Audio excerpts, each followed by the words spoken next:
예, 지난번에 강의한 거 이스라엘이라고 하는 정체, 이스라엘이라고 하는 거 지난번에 강의한 거 정확하고 확실하게 그걸 다 정리하시기 바랍니다.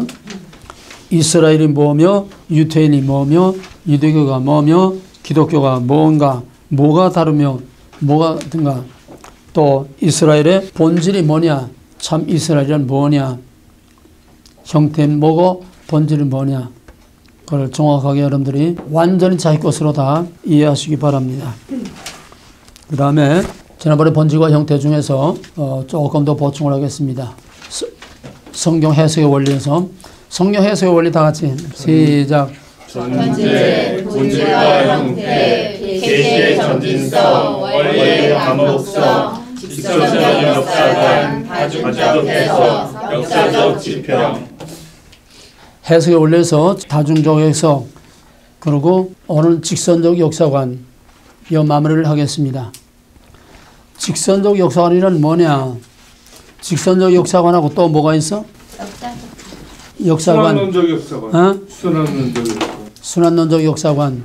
직선적 역사관이라는 것, 역사관이 몇 가지라고?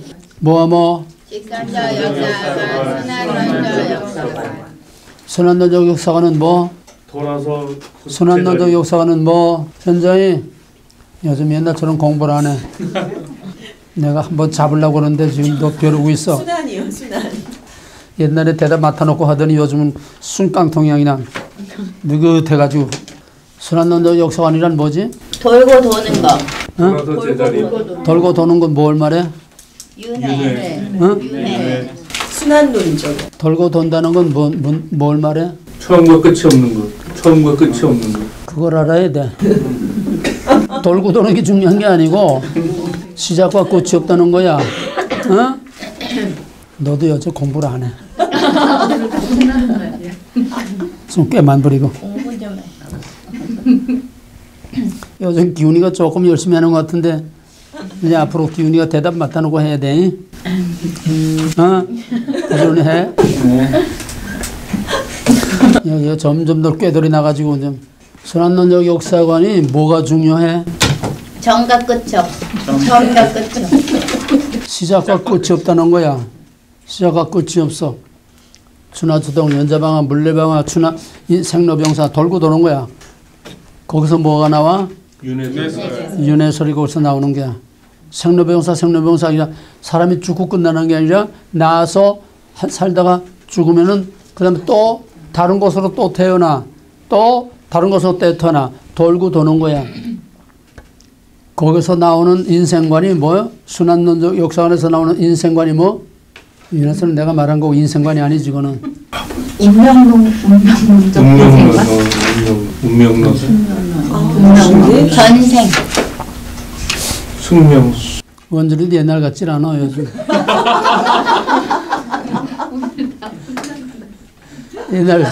옛날같이 공부하질 않아 요즘. 슬슬 눈치만 보면서. 요즘 공부 못합니다. 순환론적 역사관은 돌고 도는 역사관, 시작도 끝도 없는 거는 거기서 운명론, 우연론, 숙명론이 거기서 나오는 거야.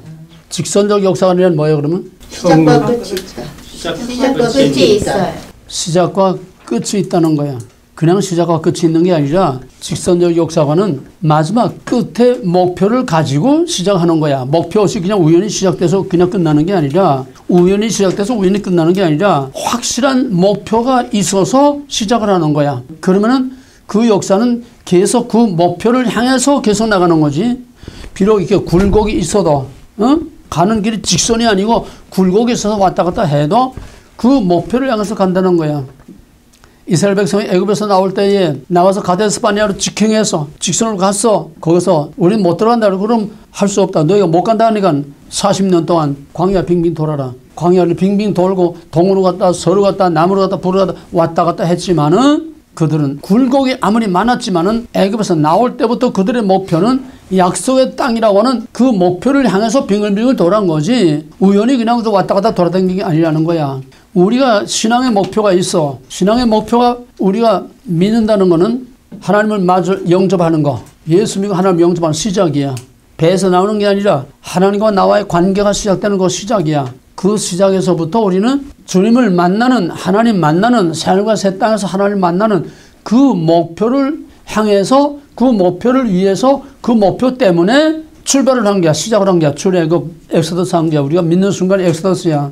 우리 인생이 그 종말의 그 날을 향해서 가지만은 우리 인생이 그냥 직선으로 그렇게만 갈 수는 없어. 가다가 그냥 또 타락하기도 하고, 가다가 또 그냥 또 늘어터지기도 하고, 갔다 말았다 그냥 빙글빙글 돌고 하지만은 광야 이스라엘 백성들처럼 궁극적으로는 그날에 그 영광의 삶의 새 땅, 하나님 만나는 그 목표를 향해서 계속해서 가고 있어야 되는 거지. 굴곡이 없을 수는 없어. 신앙에 굴곡이 없을 수는 없어. 좀 잘 믿다가 또 좀 해이해졌다가 또 뭐 왔다 갔다 할 수 있지만은, 그러나 우리는 이스라엘 백성처럼 끝내 종말의 그 날, 주의 날, 로더스 데이, 마지막 그 날을 향해서 가는 그게 신앙이지. 그냥 그저 저절로 그냥 왔다리 갔다리 돌아다니고는 운명론적인 그런 신앙 되면 안 돼. 우연히 지금에도 볕들 날이 있겠다, 언젠가 참고 잘 견디면 좋은 날이 올 것이다 하는 그런 막연한 운명론 가지고 믿으면 안 돼. 복타령이나 하고 믿으면 안 돼. 이거는 목표가 없는 신앙이야. 여기가 좋사오니 목표 없는 신앙이야. 우리는 사나 죽으나 종말의 그 목표를 향해서 가야 되는 거다. 이게 성경의 역사관 창세기에서 빛이 있으라 시작할 때부터 아멘, 주 예수 어서 오시옵소서, 주님 오시는 그 마지막 종말의 그 날을 목표로 해서 빛이 있으라 역사가 시작된 거예요. 그게 성경의 역사, 성경의 역사만이 직선적 역사가 아닙니다. 그러면 성경의 역사에서 성경의 역사만이 직선적 역사가 아니고 성경 외의 역사는 동서고금 어떤 문화를 막느라고 성경 외의 역사는 다 순환론적 역사가 아니야. 돌고 도는 역사가 준하추동, 인생, 생로병사, 물레방아, 연자방아 돌때 잡고 돌고 도는 운명론적인 역사관, 성경의 역사관만이 직선적 역사관이야. 근데 성경의 역사, 성경에서 나온 역사관은 다 직선적 역사관인데, 같은 성경에서 나온 같은 직선적 역사관이지만은 유대교도 직선적 역사관이야. 성경에서 나왔으니까 다 똑같은 직선적 역사관인데, 다 구약에서 나왔으니까, 같은 성경에서 나왔으니까. 그러면은 이슬람도 직선적 역사관이지만은 이슬람의 역사관과 유대교 역사관은 같아. 뭐냐면 마지막에 메시아가 나타나서 영광스러운 시대를 연다는 거야. 마지막 메시아가 나타나서 영광스러운 시대를 연다는 거야. 이들에게는 천상적 내세적인 그게 없어. 다 땅이야. 이 땅에 영광스러운 세계를 이룬다는 거지. 내세가 없어. 천상적인 영적인 신령한 그런 이전 하늘과 이전 땅이 아닌 그런 새 하늘과 새 땅이라고 하는 그런 내세관이 없어. 기독교만이 영원한 천국과 땅이라는 건 지역이죠. 기독교만이 종말에 하늘과 땅으로 갈라지는 거지. 기독교의 역사관은 미래 천상과 지옥, 이슬람교와 유대교는. 그 다음에 유대교의 기왕 나왔으니까 어제 세대주의 때 다시 자세히 설명할 겁니다만은, 유대교와 기독교의 역사관도 직선적 역사관인데, 유대교의 직선적 역사관과 기독교의 직선적 역사관의 차이가 뭐냐? 종말이 하나는, 유대교는 영원한 땅, 영원한 지상낙원, 유대인에 의한 세계 통치, 팍스 이스라엘, 이게 유대인의 종말관인데, 유대인에게는 메시아가 종말에 나타나서 영원한 유대인에 의한 세계 통치를 이루는 이스라엘에 의한 세계 평화, 팍스 이스라엘을 이룬다는 거야. 기독교는 뭐냐? 기독교는 이미, 이제 메시아 관의 차이입니다. 기독교는 메시아가 이미 왔고 종말에 다시 올 때에, 그때에 새하늘과 새 땅과 영원한 지옥으로 갈라진다는 거예요. 메시아 관에서 유대교와 기독교는 똑같은 직선적 역사관이지만은, 기독교와 유대교의 차이는, 첫째는 종말관이 달라. 유대교는 영원한 지상왕국, 기독교는 천상과 영원한 지옥으로 하늘과 땅으로 갈라지는 거. 두 번째는 이건 종말관의 차이. 두 번째는 유대교와 기독교의 차이는 메시아관의 차이야. 유대교는 메시아가 안 왔고 앞으로 올 것이고, 기독교는 이미 왔고 또 앞으로 올 것이고. 기독교와 유대교의 같은 직선적 역사관이지만은 뭐가 차이야? 메시아관과 종말. 또 여기가 조사오니 이건 기독교가 아니야. 확실하게 우리는 우리의 삶의 의미, 삶의 목적, 삶의 목표가 뭐냐?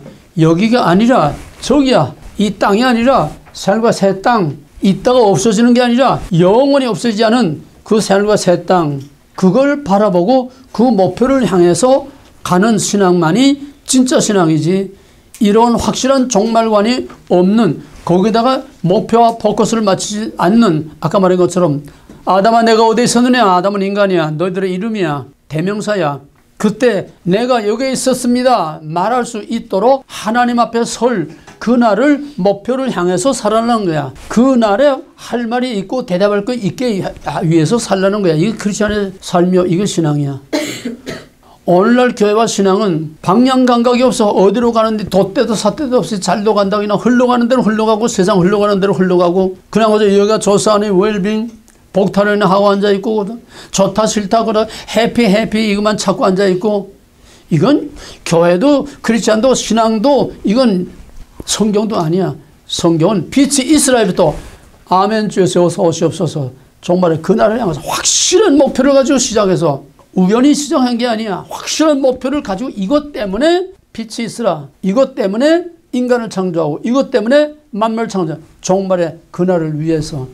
이 성경관, 역사관, 종말관, 하나님이 창조를 왜 했느냐, 창조의 목적. 모든 성경은 전부 종말의 그날에 전부 집중되어 있습니다. 이걸 모르고서는 우리의 믿음이 뭐라고 말할 수가 없어요. 확실한 이 종말의 목표의식을 가진 사람만이 순교할 수 있어요. 어떤 환난과 고난과 유혹과 억울한 일과 무슨 일을 당해도 끝까지 이길 수 있는 힘은 이 종말의 신앙에서만 나옵니다. 그렇지 않으면 다 그냥 기밥하고, 다 무릎 꿇고, 다 타협하고, 다 주저앉고 마는 거예요. 이 시대 종말의 가장 좀 심각한 문제는 온 세계 모든 교회들이 목표의식을 상실했다는 거야. 역사가 어디로 가고 있으며, 인생이 어디로 가고 있으며, 내가 지금 어디로 가고 있는지 돛대도 삿대도 방향도 없이 그냥 그저 흘러가는 대로 흘러가는, 이것이 오늘의 교회요, 오늘의 크리스찬이요, 오늘의 신앙이요. 목사는 뭐라고 그랬지 내가?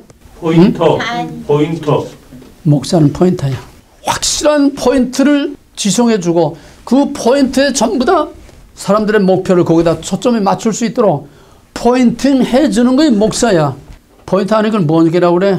사냥개. 똥개. 목표도 없이 그저 끌고 나가면 그냥 돌아가면 똥내만 맞고 쑤시고 쑤시고 돌아다니고 오줌 똥이나 싸는 그 똥개 같은 목사들. 이게 오늘의 현실이야. 지금 죽인다고 해도 당연히 확실한 목표를 가지고 말할 수 있어야 돼. 그것 때문에 살고, 그것 때문에 목사 되고, 그것 때문에 매 맞아 죽어도 할 말을 하다 죽을 수 있는, 이게 목표식이 분명한 포인터. 그게야. 오늘 전부 다 똥개들 뿐이지 포인터가 없어. 오죽하면 이 늙은 84살 난 늙은이가 여기서 깨끗 소리를 지르겠어. 하나님이 얼마나 다급하면은 너희들이 똥개처럼 똥내나 맞고 댕기지 말고 정말 종말의 그날 아멘 주여서 어서 오시옵소서 두 팔 벌리고 자신 있게 나가서 내가 여기에 있나이다 말할 수 있는 진짜 하나님의 영광스러운 자녀들이 되기 위해서 혼자 왜 이렇게 미친 개처럼 떠들고 있는 거야. 내가 미친 개가 아니야. 멀쩡한 것들이 미친 개지. 성경 해석의 원리는 그냥 이론이 아니고 지식이 아니고 자기 적용. 내게 적용이 돼야 이 직선적 역사관이 직선적 신앙관, 직선적 인생관, 직선적 교회관 전부 목표가 분명해야 돼. 오늘 목표를 상실한 교회, 목표를 상실한 인간들, 목표를 상실한 크리스찬들, 목표를 상실한 똥개 같은 목사들이 지금 세상을 이렇게 어지럽게 만들어놓고 자기 배터리만 두들고 있는 거야. 해석의 원리에서 마지막 직선적 역사관 깊이 새겨두기 바랍니다. 그 다음에 이제 마지막 결론. 그럼 성경 해석의 마지막 결론은 뭐냐? 성경의 진정한 해석자는 오직 성경을 하나님의 계시를 받아서 기록하게 하신 성령 외에는 진정한 해석자가 없어. 하나님의 계시를 받아서 그 저자들로 하여금 그렇게 기록하게 하신 그 성령만큼 하나님 아버지의 뜻을 아는 사람이 인간에게는 없어. 왜? 첫째, 인간은 타락한 인간은 하나님과 하나님의 계획을 알 만한 능력이 없어. 하나님과 영적으로 교제하고 교감할 수 있는 그거는 에덴 동산에서 쫓겨남으로부터 하나님과의 교제와 관계는 단절되고 하나님이 기뻐하는지 슬퍼하는지 괴로워하는지 즐거워하는지 전혀 알 수 없는 이게 타락한 인간이기 때문에 인간 스스로는 하나님을 알 수 없고 하나님의 계획과 뜻도 알 수 없고 하나님이 우리에게 뭔가 알리려고 해도 알 수가 없어. 자연 계시 외에는 인간은 하나님을 알 수 있는 능력이 없어. 하나님의 계시된 성경을 알 수 있는 능력이 없어. 하나님은 타락한 인간 그 누구에게도 성경을 해석할 수 있는 권리도 권위도 자격도 지혜도 능력도 주신 일이 없어. 다 깨져서 다 부패, 완전 타락, 완전 부패, 전적 부패, 전적 타락. 오직 성경을 하나님의 계시자의 그 뜻대로 본래의 의도대로 성경을 해석할 수 있는 이는 바로 성경을 감동해서 기록하게 하신 같은 성령이 우리를 감동하고 우리에게 지혜의 빛을 비추어서 우리로 그 뜻을 알게 하시는 보혜사 성령의 도움과 역할을 없이는 인간은 하나님을 알 수 없고 성경을 바로 알 수 없어. 오늘의 모든 신학들이 without God, 하나님 없이 인간의 머리와 인간의 지식으로 이러거다 이런 거다 저런 거다 제멋대로 해석하기 때문에 오늘의 신학이 하나님을 반역하는 사신신학이 되고 하나님을 반역하는 타락한 신학들이 되는 거예요. 사람의 생각으로는 하나님을 이렇다 저렇다 제멋대로 해석하기 때문에 이게 뭐냐면 해석된 하나님, 해석된 말씀. 인간에 의해서 해석된 말씀은 그건 제 말이지 하나님 말이 아니에요.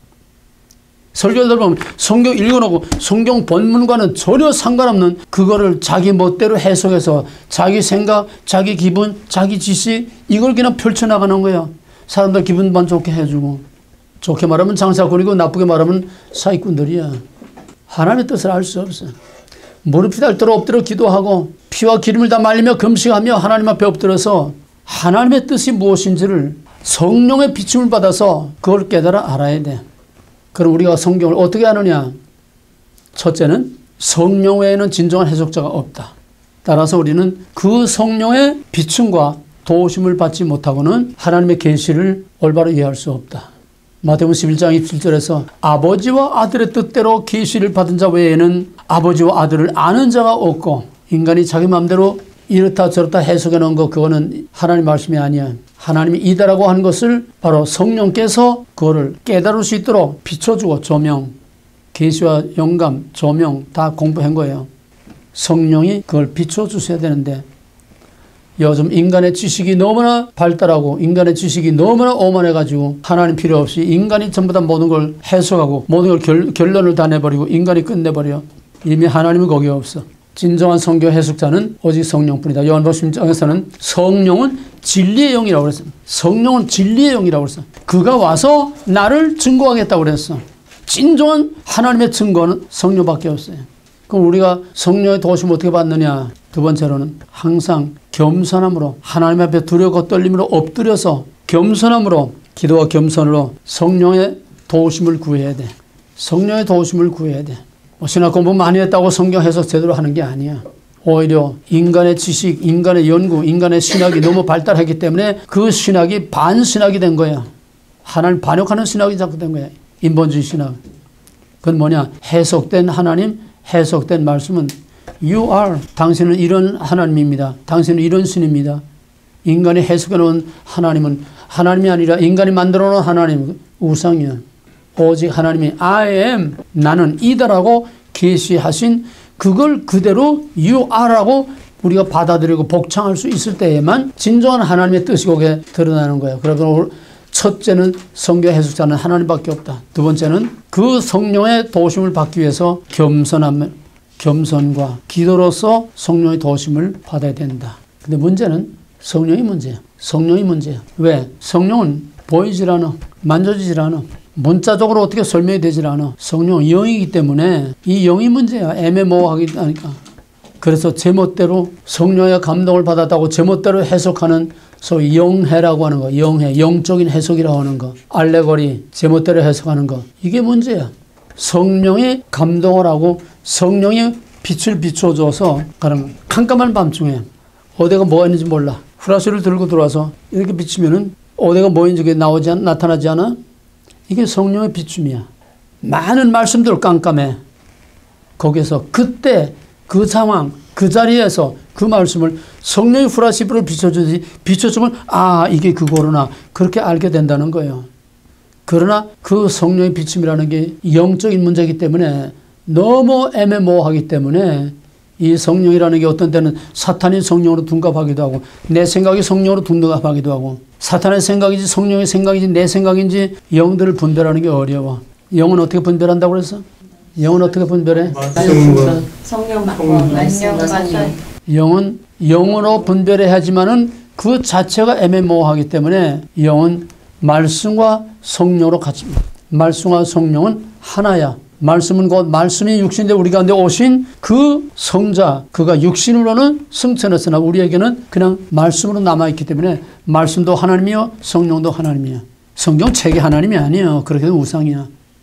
거기 기록된 내용, 글자 그게 하나님이 아니에요. 거기에 하나님이 담아놓은 진리 그 자체가 하나님이라는 그 말씀. 그래서 성령의 비침을 비춰주어도 우리가 그것이 진짜 하나님의 말씀인지 사탄의 속삭이는 사탄의 해석인지 내 생각과 내 지식과 내 선입감으로 나의 기분 감정 가지고 하는 건지 구별하기 어려워. 그래서 이 영적인 문제가 상당히 제일 어렵고 애매모호하고 위험천만한 것이 영의 문제입니다. 그럼 어떻게 하느냐? 말씀으로 분별해야 돼요. 영은 성령과 말씀으로 분별해야 돼요. 말씀은 성령과 영으로 분별해야 돼요. 둘이 함께 확실하게 그게 일치하지 않으면은 그거는 아니에요. 이거를 위해서 우리는 많은 훈련이 필요합니다. 무슨 훈련? 세 번째로 신학적 훈련이 필요해. 성령이 감동해도 신학적인 바탕이 없으면은 제멋대로 영적인 해석으로 제멋대로 가버리는 거예요.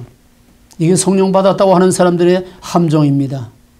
기도하고 예언하고 방언하고 뭐 좀 한다는 사람들의 함정이 바로 그거야. 봤다 들었다 하면서 신학적인 바탕이 없으면은 신학적인 정확한 훈련이 없으면은 성령의 감동이 희한하게 둔갑해 버리고 희한하게 변질돼 버리는 겁니다. 그래서 이거 필요한 거야. 그럼 신학교가 많은데 들어간다고 왜 필요하냐?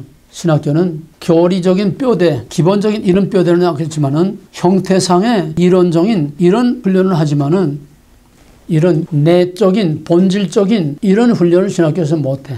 그래서 여기서 신학과 성령의 이 두 가지가 여기서 같이 훈련이 돼줘야 성경을 올바로 이해할 수 있는데 가장 중요한 게 뭐냐? 성경의 원리를 신학교에서는 가르치지 못해. 성경의 원리를 가르치지 못해. 성경에 관한 교리, 신학 이론들만 했지 성경이 뭔지를 몰라. 그러니까 신학교 4년, 마스터 과정 2년, 3년, 박사 과정 다 하고 박사 학위까지 따도 성경을 너무 몰라. 성경이 뭔지 너무 몰라. 그러니까 더듬는 거예요. 어둠 속에서 더듬듯이 소경 문고리다 더듬는 거예요. 왜? 성경이 뭐냐 하는 원리를 모르기 때문에. 성경이 뭐야? 성경이 뭐야? 말씀. 하나님이 누구신가? 후가리즈에 대한 대답이 성경이야. I am. 성경을 주신 목적은 뭐예요 그럼? 하나님 성경을 주신 목적. 후가리. 후가리즈. 하나님이 누구? 대답은? I am the sovereign. 하나님의 주권자 그 뭐 어떻다는 거야? 하나님 주권자는 뭐 어떻다는 거야? 인간이 있기도 전에 창조 만물이 있기도 전부터 하나님 주권자로 계셨어. 아쉬운 거 그 부족함이 없어. 하나님은 본래 주권자로 계셨어. 그 주권으로 만물을 창조했어. 뭐 하나님 주권이 어떻다는 거야? 왕국. 하나님 왕국. 대답을 하면 완벽한 대답을 해. 주권 주권 백성 왕국. 백성 왕국. 주권 백성 왕국. 하나님의 주권에서 백성이 나와. 하나님의 주권으로 백성을 만들어서 그 백성으로 하나님의 왕국을 이루는 것이 성경을 주신 목적이야. 이게 원리야. 그 원리를 몰라. 교회가 뭐 하는지 몰라. 목사가 뭐 하는 건지 몰라. 주권, 백성, 왕국 그것이 전 성경을 만물을 창조하시고 인간을 창조하시고 전 성경을 우리에게 주신 하나님의 의도와 목적이 주권으로 백성을 만들어서 영원한 하나님의 왕국을 만들려고 하는 것이 성경의 대전제요. 해석의 대전제요. 이게 성경의 원리 중에 가장 큰 원리요. 이 근본 원리, 마스터 키 이게 없으니까 그냥 문 두들고 그냥 막 뜯고 집안을 들럭거리는 도둑놈이나 꽃 같은 거예요. 그래서 성령의 도우심을 받기 위해서는 신학적인 훈련과 그 성령의 도우심을 제대로 받아서 그거를 이해하고 소화시킬 수 있는 신학적인 그릇이 필요해. 신학 훈련이라고는 그릇이 필요해. 성령하고 그만 가지고 안 돼. 그 부닥거리밖에 안 돼. 신학하고 신학만 가지고 무슨 더 신학적인 무슨 뭐 그만 가지고 안 돼. 그 내 말은 지식이야. 성령과 신학적인 훈련이 말씀과 성령이 같이 가야 되는데 문제는 정확하고 바른 신학을 훈련해야 돼. 바른 신학의 훈련을 해야 돼. 지금 신학이 이제 마지막에 현대신학 하겠지만은 지금 신학이 엉망진창 별의별 뭐 신학이 다 해서 오죽하면 사신신학까지 사신신학. 죽을 신을 믿는 사신신학, 사신교회가 다 있어. 그 많은 신학들. 정확하고 바른 하나님의 이다라고 한 그 배로 하나님의 말씀을 올바로 이해할 수 있는 올바른 신학 훈련이 필요해. 그래서 두란노가 필요한 거야. 그래서 두란노가 지구상에 하나밖에 없다는 거야. 너는 아직 그게 무슨 소린지조차 감을 잡지 못하고 짐작을 못할 거야. 왜? 너무 모르니까. 오늘 시대의 신학이라는 게 얼마나 지금 잘못되어 있는 걸 여러분들은 모르니까. 그런 중에서 여러분들이 여기서 훈련받는 것이 얼만큼 천만다행인지 여러분들이 그 소중하고 그 귀한 가치를 여러분들이 몰라. 그러니까 이게 한가격을 공부하는 거예요. 이걸 아는 사람은 진짜 하나님과 만나고 하나님과 동행하고 동거하는 삶을 살 수가 있어. 이게 얼마나 진짜 귀한 거가 아는 사람. 성령의 진정한 성경의 해석자는 계시하신 계시자의 뜻을 전달한 성령밖에는 없다. 성령이 알고 있는 우리와 무슨 상관이야? 그거를 우리에게 성령이 알게 하실 때에 그것을 받아들일 수 있는 하나님과 영적인 통로가 열려 있으다. 겸손과 기도로서 하나님과 영적인 통로가 열려 있어야 돼. 통로가. 셀폰을 가지고 있으면 뭐래? 셀폰 꺼놓게 되면 아무것도 안 들려. 항상 오픈되어 있어야 하나님과 성령 안에서 교제하고 교통할 수 있고 성령의 뜻을 우리가 깨닫고 이해할 수가 있는 거예요. 그러기 위해서 세 번째로는 올바른 신학의 훈련이 있어야 된다. 올바른 신학의 훈련이 있어야 된다. 그러면 다 되는 거냐? 아니야. 성령이라는 건 항상 변화무쌍한 겁니다. 영이라는 거는. 내 하나님과의 열려있는 영적인 통로가 막혀 있으면 성령의 할 일이 없어지는 거예요. 성령이 아무리 옆에서 두들겨 패고 날 요구리 고국 찌르고 아무리 옆에서 나팔통을 옆에다 대고 성령이 떠들어도 난 몰라. 영적으로 내가 영적인 감각이 묻어져 있고 영적으로 하나님과의 통로가 묻어져 있으면 성경을 이해할 수가 없어요. 항상 열려 있어야 돼. 항상 하나님 앞에 겸손과 기도와 하나님을 향한 우리의 영의 문을 열어놓고 항상 열려 있어야 돼. 그 다음에 우리가 계속 말씀을 깊이 기도하고 묵상하고 연구해야 하는 거지. 성경 해석 원리 이론 가지고 되는 게 아니야. 뭔 소리인지 알겠어? 해석자는 성령뿐이다. 그 성령의 도심을 받아야 된다. 그래서 항상 온유와 겸손함으로 인간의 칼도막 열이하듯이 성경을 인간이 제멋대로 해석하고 제멋대로 두들겨 맞추고 갖다 붙이고 이거 아니라는 거야. 아멘. 주에서 내가 여기에 내다 말씀하옵소서. 성령이 말씀하시는 걸 성령의 비침을 우리가 받을 수 있도록 그 다음에 신학 훈련이 바른 신학 훈련이 있어야 된다. 내가 너희들 우리 교회 보낼 때 너희 선배들 우리 교회 보낼 때 맨 첫째 조건이 그래도 그 중에서 그래도 교리적으로 어긋나지 않은 그 중에서 그래도 바른 신학을 한 목사를 찾아서 너희들을 그 교회로 보낸 거야. 그런데 그 중에 바른 신학이라고 하지만은 그게 다가 아니야. 왜? 본주가 원리를 모르니까. 여기서 보충을 하지 않으면 안 돼. 자, 그 다음에 넘어가서 오늘은 이제 창세기 1장에 이제 점점 가까이 옵니다. 오늘 소유냐 존재냐. 정신병자는 자기가 미쳤다는 걸 모릅니다. 술 취한 사람은 자기가 술 취했다는 걸 모릅니다. 술이 깨야 자기가 술이 취했다는 걸 알고 정신병자가 깨어나야 자기가 정신병자였다는 것을 알게 돼요. 지금 모든 현대 고도업 산업사회는 인간이 점점 더 배부르고 편하고 편리하게 살 수 있도록 모든 생활의 도구와 기구가 점점 발달하고 과학이 발달하고 산업이 발달하고 문명이 발달할수록 인간은 점점 더 육신으로는 살기 편해져. 옛날에는 한 5, 60리 가려면 아침에 떠나서 하루 종일 가야 돼. 요즘 불과 몇 분이면 그냥 휙 자동차 타고 날아버지. 이렇게 편리한 세상이 됐는데 모든 먹는 거 쓰는 거 고도 산업사회에서 옛날에는 꿈도 꾸지 못하는 이런 편리한 사회에서 사는데 인간은 문명이 발달할수록 인간성은 점점 파괴돼 들어가. 반대로. 옛날에 가난할 때는 그냥 다 가난하니까 뭐 조금 있는 사람이나 없는 사람이나 다 거기서 보이고 그냥 있는 현실을 있는 그대로 다 받아들였어요. 조금 부자하고 가난한 사람하고 무슨 그렇게 멸시를 하고 차별을 하고 그런 게 질시, 미워하고 이런 게 없었어요. 이웃 간에도 팥죽을 하나 써도 팥죽을 옆에다 놓아주고 빈대떡을 붙여도 서로 이웃 간에 놓아 먹고 이웃 간에 울타리와 담이 약했어. 우리나라 시골집들은 울타리가 없어요. 대문이 철통 같은 대문이 없어.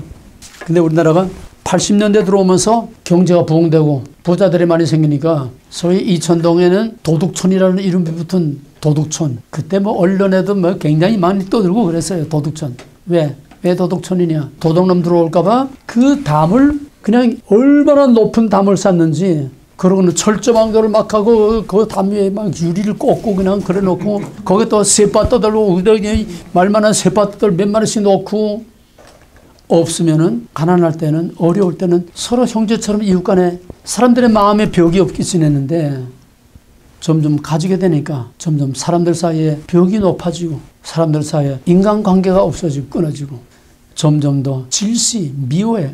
돈이 없을 때는 마음이 편했는데 좀 있으니까 사람들이 자꾸 불안해지고 고도 산업 사이에 가장 전형적인 것은 열심히 소유 열심히 테이크하기 위해서 열심히 벌어.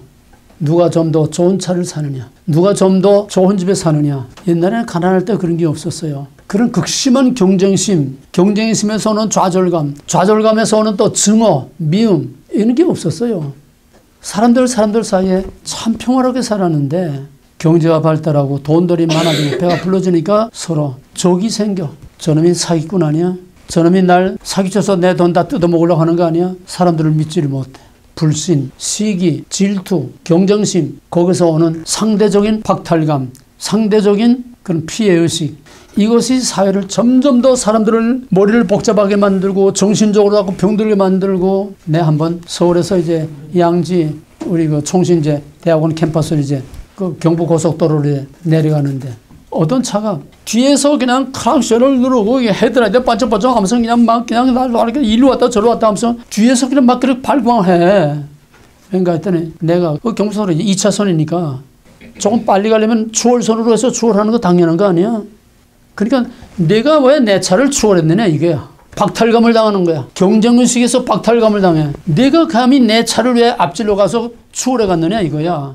계속해서 옆에서 그냥 막 일로 왔다 저로 왔다 그냥 내 앞을 가로막아서 내 차를 세우라고 그냥 차를 세우라고 그냥. 그거 정신병자야. 무섭더라고. 진짜 차가 사고가 나든지 아니면은 차 세우면은 살인 나게 생겼어. 얼마나 발광을 하는지. 이게 뭐야? 무서운 경쟁심에서 오는 박탈감과 내 차가 자기 앞에 가니까 자기가 나한테 밟힌 거야. 이게 정신병자지. 정상적인 사람이요. 형태의 차이뿐이지. 원래 사회 형상이다. 그런 심리들이야. 그걸 부추기는 것이 1% 때문에 99%가 못 산다.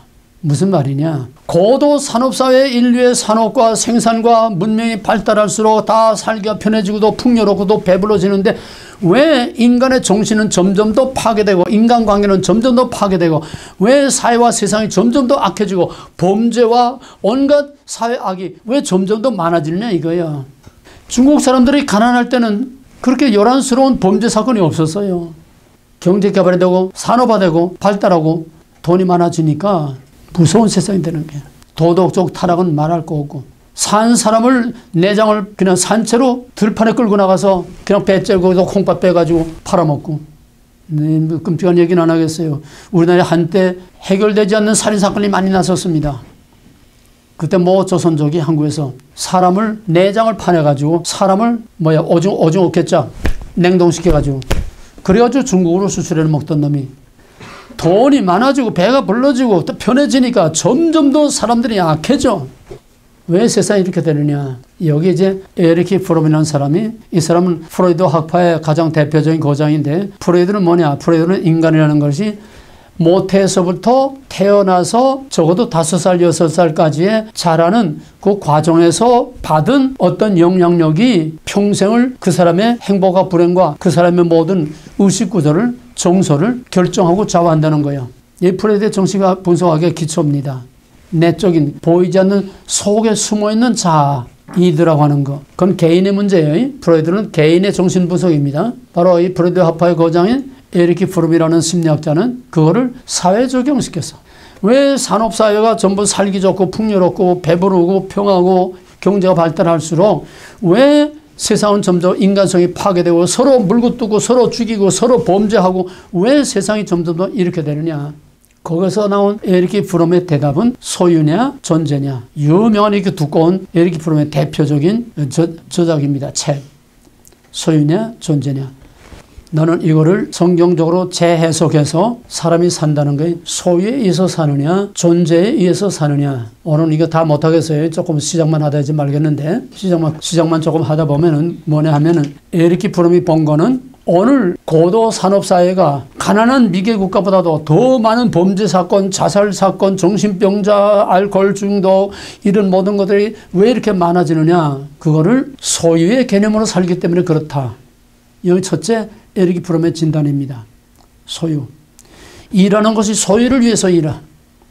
사는 것이 소유를 위해서 살아. 누가 누구보다 더 버느냐.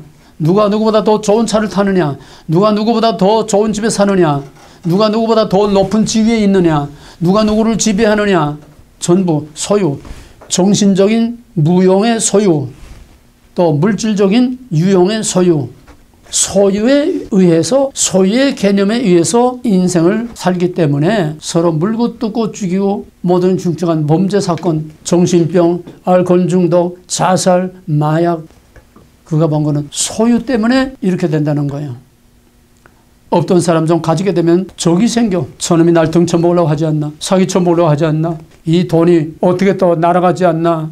그래서 누가 어떤 차를 타느냐, 누가 어떤 집에 사느냐, 누가 얼마나 많이 가졌느냐, 누가 얼마나 높은 지위에 있느냐, 그것이 그 사람의 가치 평가가 된다는 얘기예요. 목사들 모임에서 보면요, 교회의 덩치가 목사의 덩치가 됩니다. 뭔지 알겠어요?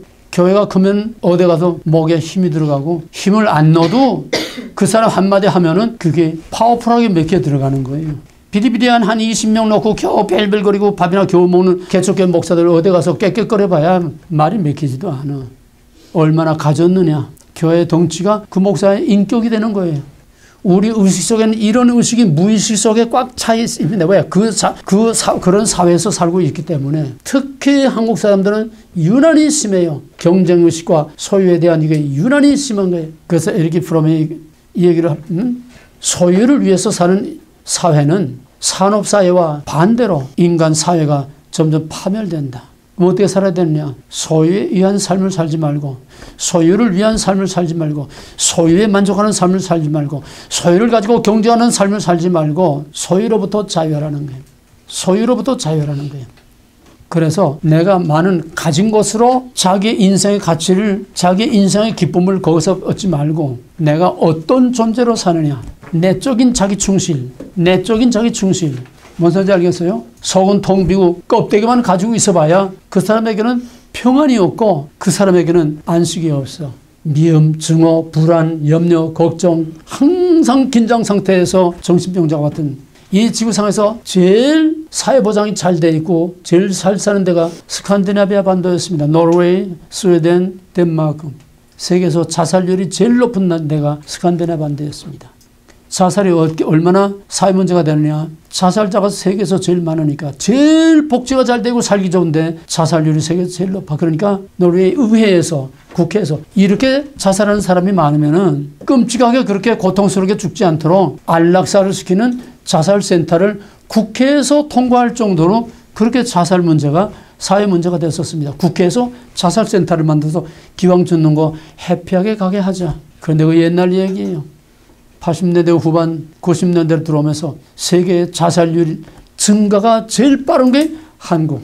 자살률 제일 많은 게 한국. 계속 토비, 해마다 계속 토비입니다. 왜 그렇습니까? 물질이 인간에게, 소유가 인간에게 행복과 평안을 가져다 주는 게 아니라는 거예요.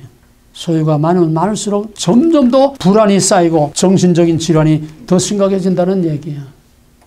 오늘의 한국의 현실은 굉장히 많은 복합적으로 종합적으로 진단을 해야지 한 가지만 가지고 이거다 저거다 말할 수가 없습니다. 문제는 경제 성장이 고도 성장이 되니까 지금 한국은 2만 불 소득 수준에서 4만 불, 5만 불의 수준에 삽니다. 세계에서 좋다는 건 다 갖다 쓰고 세계에서 좋다는 1등 식품 다 갖다 먹고 하여튼 세계 1등들은 한국에 가면 없는 게 없어요. 파리에서도 먹고 하는 거, 뉴욕에서 먹고 하는 거 한국에 가면 다 있어. 길거리에 나오면 무슨 똥 뭐 짝퉁 무슨 똥 하는 핸드백들 있잖아. 뭐 무슨 똥 하는 것들. 한국 사람들은 그냥 줄줄이 다 안 메고 다니는 사람이 없어. 유럽이나 미국이나 외국에 가면은 그런 명품들 들고 다니지 않습니다. 그런 명품 옷들 이렇게 입고 다니지 않아요. 이게 뭐냐? 상대적 박탈감, 상대적 결핍증, 소유에 의해서 사는 사회는 행복이 아니라 점점 더 불행과 병폐가 오는 거다. 존재에 의한 삶을 살라. 그건 뭐냐? 나 자신의 가치를 가지고 스스로 내적으로 만족하고 내적으로 자기 평화를 가질 수 있는 내적인 충실을 통해서 자기 평화를 가지라는 거예요. 그리고 무조건 많이 일하고 많이 벌고 많이 생산하고 하지 말고 필요한 만큼 생산을 하고 산업사회에 필요한 만큼 생산을 해서 필요한 만큼 가지고 필요한 만큼 살라는 거예요. 그러고는 정신적인 내적인 그런 자기 충실을 통해서 안정과 평화를 찾으라는 거예요. 근데 어떤 사회에서도 에릭 프롬의 그런 이론에 의해서 지상낙원과 같은 그런 세상이 온 적은 없습니다. 탁상공론이요. 현실성이 없는 빈 껍데기.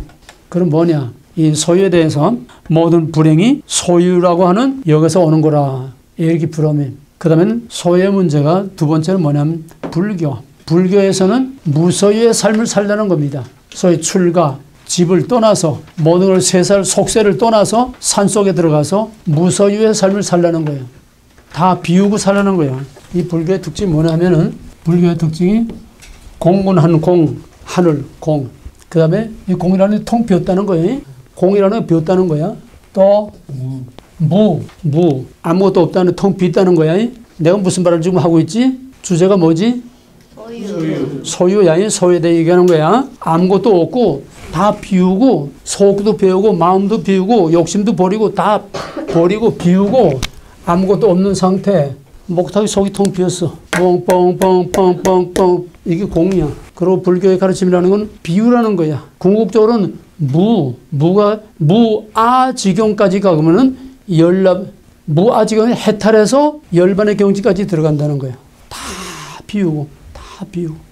그 열반의 경지까지 들어가서 부처가 된다는, 신이 된다는 거예요.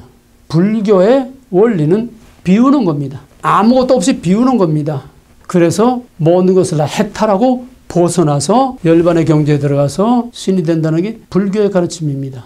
과연 그렇게 비울 수 있느냐? 여러분, 여기 지금 차가 들어가 있어요. 물이 들어가 있어요. 쏟으면 비워요. 빕니까? 여기에 있는 걸 다 비우라는 거예요. 이게 불교의 가르침이야. 다 비우라는 거야. 108번뇌, 내 모든 욕심, 이걸 다 버리고 비우라는 거야. 그걸 다 버리고 속세 세상 버리고 산속에 들어가서 목탁 두드리고 다 비우라는 거야. 참선하고 다 비우라는 게 다 비우는 거야. 다 비워서 무아의 경지에 들어가라는 거야. 이거 비운다고 비워줘? 안 비워져요. 그러면 공기가 들어가. 이거 비우면 공기가 들어가. 비울 수가 없어. 그러면 불교에서 그거 다 비우면 뭐가 들어갈까? 다 비우면 뭐가 들어가? 사탄이 들어가지. 본질상 비울 수 없어. 본래는 하나님으로 채워졌었어. 하나님의 형상으로 지음받은 거야. 그래서 하나님과 동거할 수 있도록, 하나님과 소통할 수 있도록, 하나님과 같이 즐기고 같이 살 수 있도록 하나님으로 채워져서 하나님 형상대로 지은 거야. 우리는 하나님으로 채워져야 돼. 근데 이걸 비운다고 비워지는 게 아니야. 비운다고 평화가 오는 거 아니야. 불교는 모든 걸 다 비우고 없애버리고 그래서 세상도 걱정도 염려도 뭐도 다 없애버리고 무아의 경지에 들어가서 자기 자신까지 버리는 게 무아의 경지야. 그래서 마지막에 해탈을 해서 열반의 경지에서 해탈해가지고 부처가 된다는 게 불교인데 그게 과연 진리냐? 거기서 과연 진정한 평화가 오느냐? 그거 다 거짓말이. 그 다음에 세 번째로는 에릭 프롬은 소유 아닌 어떤 존재로 사느냐? 내적인 가치를 가진 존재로 살라. 불교는 무의 경지로 들어가라. 무소유. 그 다음에 공산주의. 칼 막스의 공산주의 뭐냐 하면은 분배 원리야. 분배 원리.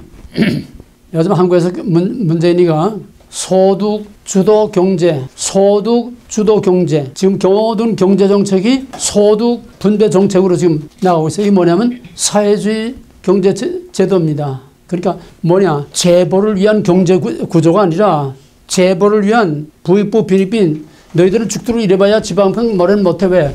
재벌들이 다 걷어먹기 때문에 너희들 노동력 착취하고 시간을 착취해 먹고. 그러니까 재벌을 위한 경제정책이 아니고 밑바닥 서민들이 실제 소득을 가질 수 있는 서민을 위한 경제정책을 쓰겠다 이게야. 말은 그럴싸한데 그게 뭐냐.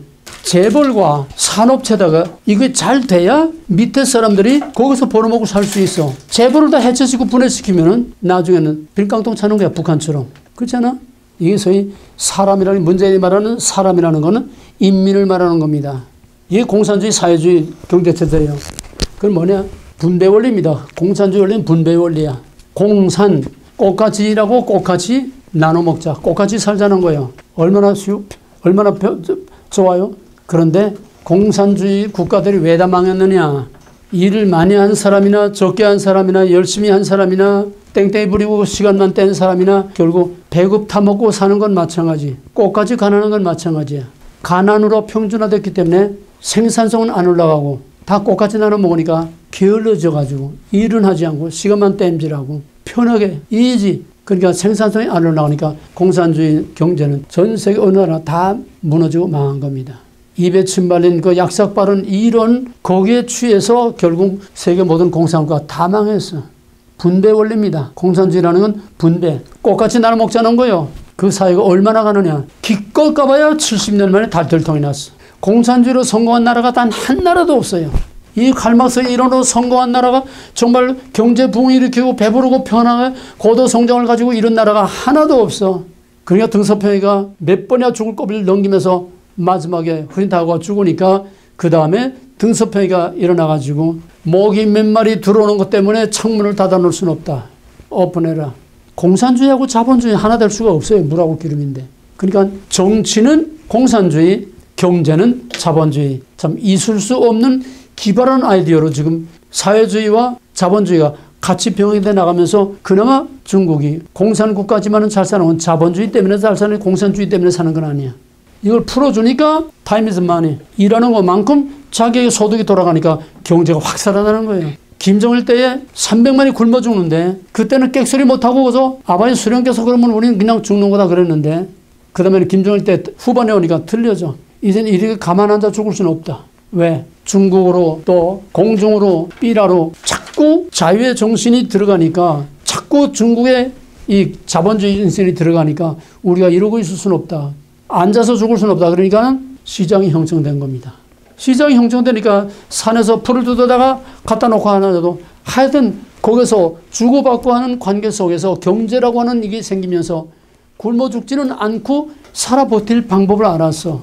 그래서 이제 북한에서는 시장이 공공연하게 이제 수백 개의 시장들이 지금 열려지고 있습니다. 북한은 시장 경제에 의해서 지금 밑바닥 인생들이 살고 있어요. 공산주의 분배 원리가 아니야. 왜? 이미 배급이 끊어진 지 벌써 90년대 배급이 끊어서 300만이 굶어 죽고 사회주의 공산주의 생명이 배급제인데 분배.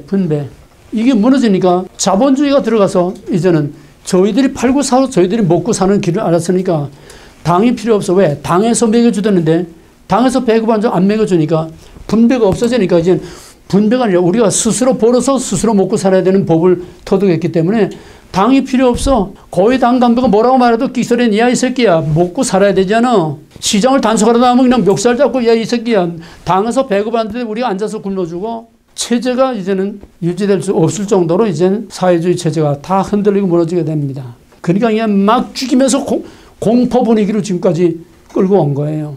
공산주의 원리는 분배 원리입니다. 공평하게 분배를 해서 공평하게 잘 살자 했는데 공평이나 평등 결국 다 같이 굶어주고 다 같이 가난해져서 다 같이 망한 것이 바로 공산주의 사회입니다. 내 소유가 없어. 공산주의의 가장 중요한 건 나라고 하는 게 없어. 개인이 없어. 내 소유가 없어. 내 생각이 나라고 하는 개체가 없어. 내 사상, 내 생각, 내 주의, 내 주장, 내 요구 나라고 하는 내 소유가 없어. 한국이 지금 그 길로 열심히 가고 있어요. 그 길로. 근데 그거 좋다고 박수치고 따라가는 나라는 게 없어. 내 소유라는 게 없어. 지금 벌써 한국 경제가 벌써 다 무너져서 사회주의 경제 체제로 지금 계속 바뀌어가고 있습니다. 무슨 얘기냐? 이게 다 소유의 문제. 소유의 문제로는 이 사회 범죄, 사회악 모든 이런 거를 해결할 수 없고 자살, 폭력, 총격, 알코올 이런 사회 문제를 해결할 수 없다는 거예요. 그래서 에릭 프롬이 소유가 아니라 존재 원리에서 살라. 어떤 존재로 살 거냐? 어떤 존재로 살 거냐? 존재의 문제를 중심으로 해서 인간다운 인간으로 살라는 게 내적인 충성을 통해서 자기 만족을 통해서 평안한 사회를 이룬다는 이것도 거짓말. 실제로 에릭 프롬의 이런 존재 원리로 사는 사람, 그런 사회, 그 성공한 사례가 거의 없어요. 그럼 뭐냐? 마지막은 이게 다 이제 무소유의 원리로 살라는 거예요. 에릭 존재도 무소유, 불교도 무소유, 공산주의도 내 것이 없어 무소유야. 다 무소유의 원리입니다. 그래야 지상낙원이 된다는 거예요. 근데 다 거짓말이에요. 그러면 마지막 남은 거 무소유의 삶을 산 게 누구냐? 어? 예수 그리스도.